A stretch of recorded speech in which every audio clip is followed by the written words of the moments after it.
Welcome बच्चों, in this session we will discuss about the product of vectors कि दो vectors को हम किसी वेक्टर को हम मल्टीप्लाई करेंगे किसी दूसरे के साथ। स्केलर भी हो सकता है, वेक्टर भी हो सकता है, तो क्या रिजल्ट मिलता है। ठीक है, लेट अस सी। तो सबसे पहले बच्चों ये जान लीजिए कि किसी स्केलर को स्केलर इनटू वेक्टर क्या होता है, हमेशा वेक्टर मिलेगा। वेक्टर जैसे एग्जाम्पल के तौर पे क्या, mass into velocity, sorry mass into acceleration. Velocity भी हो सकता था, मोमेंटम मिलता है ना, एक्सीलरेशन। तो ये क्या है, फोर्स के बराबर। ठीक, मास स्केलर है और ये क्या है, एक्सीलरेशन वेक्टर है। तो रिजल्ट क्या है, फोर्स वेक्टर मिलता है। दूसरी तरफ हम कहें कि वेक्टर इनटू वेक्टर। अब दो केसेस हो सकते हैं, ये फर्स्ट पार्ट, ये second. Vector into vector equals to scalar हो सकता है। ठीक, तो इसको ये एग्जांपल देखिए, जैसे फोर्स इनटू डिस्प्लेसमेंट क्या होता है, दैट इज वर्क। तो ये क्या है, तो वर्क स्केलर क्वांटिटी है, जबकि फोर्स और डिस्प्लेसमेंट क्या है, दोनों वेक्टर है। तो इसको हम क्या कहते हैं, this process is called dot product.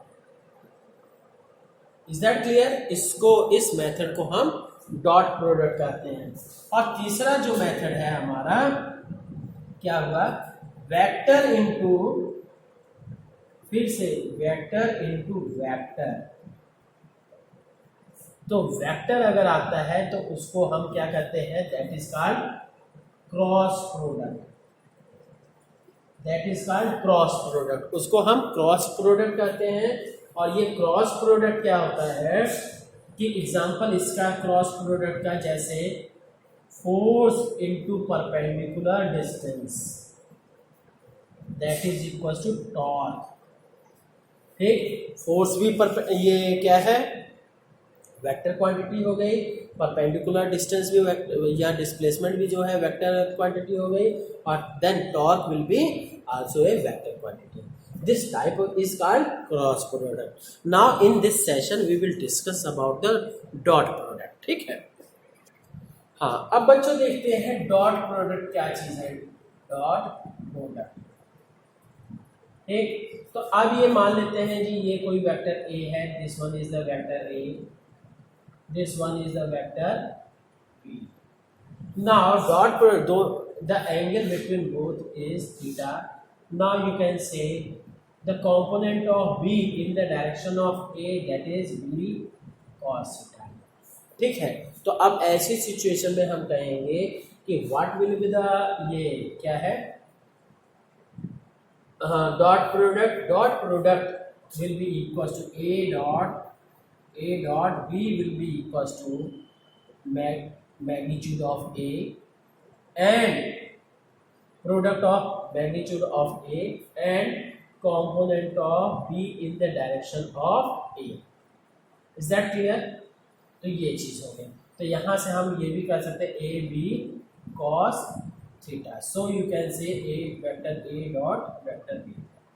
ठीक, तो अब ये हम क्या कहेंगे, इसकी डिफिनेशन क्या हो जाएगी, dot product of two vectors will be equal to product of magnitude of first vector and the component of second vector in the direction of first vector. तो क्या कहे कि so the ये dot product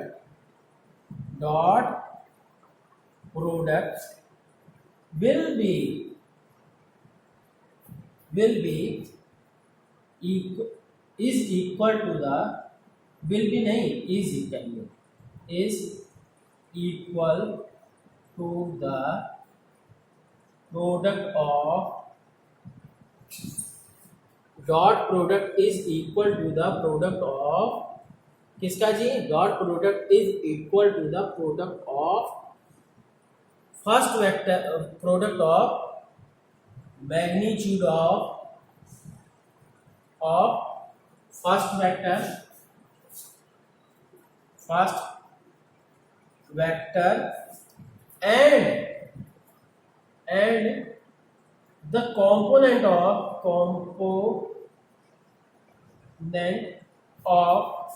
second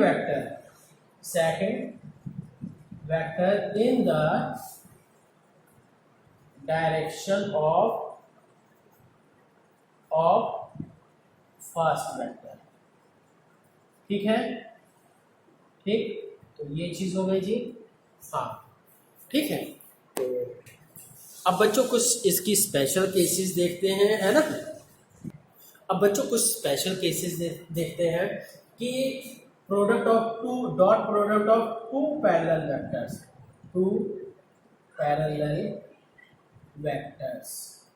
दो parallel vectors की बात करें, जैसे तो दो पैरेलल वेक्टर्स हैं तो थीटा इक्वल्स टू 0 हो जाएगा। तब क्या है, A dot B will be equals to A B cos 0, that will be equals to, तो कॉस 0 की वैल्यू कितनी होती है 1, ठीक है, तो that will be equals to A B. तो इसीलिए जैसे आई डॉट आई, मतलब I is a unit vector along X axis, तो इसका 1 हो गया, इसका तो 1 हो गया इंटू 1 इंटू कॉस 0 मतलब 1। इसी तरह से J dot J equals to K dot K equals to क्या होगा, that will be equals to 1। अब ये है सेकंड केस, हम बात करते हैं कि two perpendicular vectors. Second case is two perpendicular vectors. दो परपेंडिकुलर वेक्टर्स होंगे तब क्या होगा, तो परपेंडिकुलर वेक्टर्स के लिए मतलब थीटा इक्वल्स टू 90 डिग्री, तो cos 90 you know very well 0। तो अब क्या हो जाएगा कि cos 90 इक्वल्स टू 0, तब क्या कर सकते हैं, तो जैसे vector a dot vector b equals to A B cos 90 that becomes 0। इसी तरह से हम कहें i dot j equals to 1 into 1, इसका मैग्नीट्यूड 1, इसका मैग्नीट्यूड 1 हो गया, इंटू cos 90 दैट बिकम्स 0। इसी तरह से j dot k equals to k dot i that will be equals to 0। ये मतलब जो भी परपेंडिकुलर एक दूसरे के होंगे तो 0 हो जाएगा। ठीक है, अब let us see students a numerical, a force 2i + 3j + 5k newton कर देते हैं, newton displaces a body from this position to this, then calculate the, ये क्या है मीटर में, तो then calculate the work done. तो फोर्स क्या हो गया, आपको पता होना चाहिए, work done equals to force into displacement,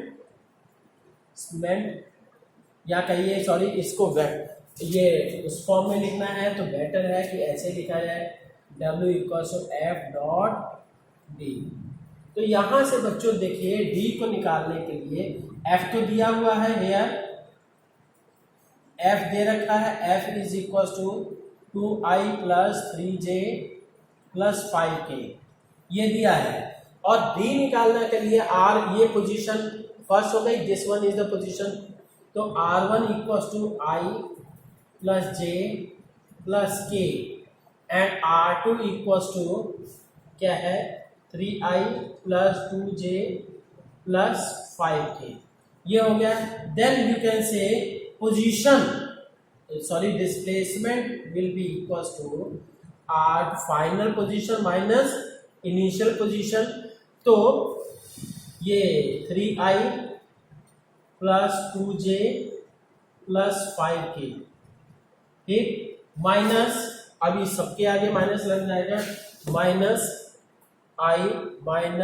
j - k, तो यहां से क्या है, तो D will be equal to 3i - ji, तो क्या हुआ 2i, 2j - j that is plus j, 5k - k that is 4k, ठीक, तो ये हो गया। तो अब यहाँ से now work done will be equal to, तो फोर्स इंटू डिस्प्लेसमेंट, फोर्स के स्थान पे क्या हो गया 2i plus 3j plus 5k। ठीक, अब dot 2i plus j plus 4k। ठीक, ये दोनों का डॉट हो गया। अब क्या करेंगे इसको कि सिंपल सा हम डॉट प्रोडक्ट निकालेंगे ना, तो डॉट प्रोडक्ट निकालने के लिए बच्चों क्या करना है, आपको दो चीज़ें अभी हमने स्पेशल केसेस बताई हैं कि I dot I equals to मतलब सेम, क्योंकि I dot I equals to 1 होता है, I dot I J dot J and K dot K equals to 1 and I dot J equals to 0, मतलब आई dot जे या J dot के या के dot I या कुछ भी, मतलब परपेंडिकुलर वेक्टर्स का डॉट प्रोडक्ट 0 होगा। तो इसलिए केवल और केवल आई वाले को आई से मल्टीप्लाई करेंगे, जे वाले को जे से और के वाले को के से। तो इसलिए W will be equals to 2 into 2 plus, ध्यान दीजिए अब यहाँ पे ये वेक्टर नहीं लगेगा, आई कैप या यूनिट वेक्टर नहीं लगेगा, प्लस 3 इंटू 1 फिर प्लस 5 इंटू 4, तो क्या होगा 2 दूनी 4 प्लस 3 प्लस 20, तो 20 3 23 और 4 27 27 joule. So work will be equal to 27 joule. Is that clear students? और इसी तरह के एक दो न्यूमेरिकल्स और करिएगा, then you will have more clear concept. ठीक है, ओके, थैंक यू बच्चों।